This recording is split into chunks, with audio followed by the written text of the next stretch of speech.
సుమన్ టీవీలో మీ personal and business promotions కోసం కింది నెంబర్కి కాంటాక్ట్ చేయండి. విశాఖపట్నం కేంద్ర కారాగార ప్రధాన ద్వారం వద్ద ఓ రౌడీ షీటర్ హల్చల్ చేశాడు.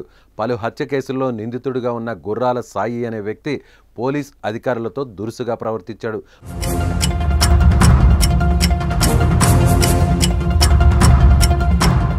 ప్రస్తుతం ఈ వీడియో సామాజిక మాధ్యమాల్లో వైరల్గా మారింది.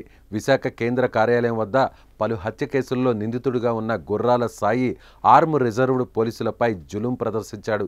ఓ కేసు నిమిత్తం కోర్టులో హాజరుపరిచి తిరిగి వస్తున్న సమయంలో ఈ సంఘటన చోటు చేసుకుంది. జైల్లోకి వెళ్లకుండా ప్రధాన ద్వారం వద్దనే పోలీసులపై ఆగ్రహంతో ఊగిపోయాడు. ఈ విషయం జైలు సూపరింటెండెంట్ దృష్టికి వెళ్ళింది. ఈ విషయంలో నిందితుడిపై చర్యలు తీసుకుంటామని పేర్కొన్నారు. ప్రస్తుతం ఈ సంఘటనకు సంబంధించిన ఫోటోలు, వీడియోలు సామాజిక మాధ్యమాల్లో వైరల్గా మారాయి.